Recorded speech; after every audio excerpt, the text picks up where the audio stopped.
കേരളത്തിൽ മക്കൾ രാഷ്ട്രീയത്തെ കുറ്റപ്പെടുത്തുമ്പോഴും വാരി പുണരുന്നവരാണ് മലയാളികൾ.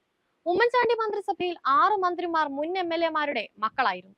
തെരഞ്ഞെടുപ്പിലും രസകരമായ മക്കൾ മഹാത്മ്യം കണ്ടിട്ടുണ്ട്. ഒരേ തെരഞ്ഞെടുപ്പിൽ തോറ്റ അച്ഛനും മകനും കെ കരുണാകരനും കെ മുരളീധരനുമാണ്. 2 തെരഞ്ഞെടുപ്പുകളിൽ ഇവർ ഒന്നിച്ച് മത്സരിക്കാനുണ്ടായിരുന്നു. 1996, 1998 ലോക്സഭാ തെരഞ്ഞെടുപ്പുകളിൽ 1996-ൽ കോഴിക്കോട് MP വീരേന്ദ്രകുമാറിനോട് മുരളി തോറ്റപ്പോൾ തൃശൂരിൽ കരുണാകരനെ VV രാഘവൻ തോൽപ്പിച്ചു. 98-ൽ ഇരുവരും മണ്ഡലം മാറി. കരുണാകരൻ തിരുവനന്തപുരത്ത് ജയിച്ചു. തൃശൂരിൽ VV രാഘവൻ തന്നെ മുരളീധരനെയും തോൽപ്പിച്ചു. അച്ഛനെയും മകനെയും തോൽപ്പിച്ച ആളെന്ന പേര് രാഘവൻ സ്വന്തമാക്കുകയും ചെയ്തു. അച്ഛനോടൊപ്പമല്ല, സഹോദരിയോടൊപ്പവും തോറ്റ നേതാവാണ് മുരളീധരൻ. കഴിഞ്ഞ നിയമസഭാ തെരഞ്ഞെടുപ്പിൽ നേമത്ത് മത്സരിച്ച മുരളി 3-ാം സ്ഥാനക്കാരനായി. തൃശൂരിൽ പത്മജ 2-ാം സ്ഥാനത്തും സഹോദരിയും സഹോദരനും ഒരേ തെരഞ്ഞെടുപ്പിൽ മത്സരിച്ചത് 2016 നിയമസഭാ തെരഞ്ഞെടുപ്പിലാണ്.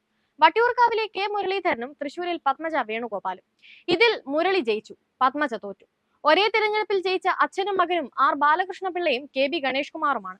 2001-ലെ നിയമസഭാ തെരഞ്ഞെടുപ്പിൽ കൊട്ടാരക്കരയിൽ നിന്ന് R ബാലകൃഷ്ണപിള്ളയും പത്തനാപുരത്ത് നിന്ന് KB ഗണേഷ് കുമാറും ജയിച്ചു. അച്ഛൻ MLA-യും പുത്രൻ മന്ത്രിയും എന്ന പ്രത്യേകതയും അന്നുണ്ടായി.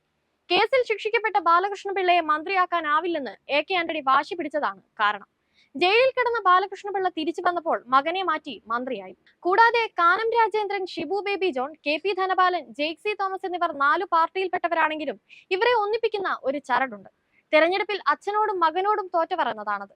CPI-യുടെ കാനം രാജേന്ദ്രനാണ് തുടക്കം. 1991-ലും 96-ലും വാഴൂരിൽ കേരള കോൺഗ്രസിന്റെ K നാരായണക്കുറുപ്പിനോട് തോറ്റ കാനം രാജേന്ദ്രൻ 2006-ൽ മകൻ പ്രൊഫസർ N ജയരാജനോടും പരാജയം ഏറ്റുവാങ്ങി. 1987-ൽ കൊടുങ്ങല്ലൂരിൽ CPI-യുടെ VK രാജനോടും 2016-ൽ മകൻ VR സുനിൽകുമാറിനോടും തോൽക്കാനുള്ള വിധി കോൺഗ്രസിന്റെ KP ധനപാലനായിരുന്നു.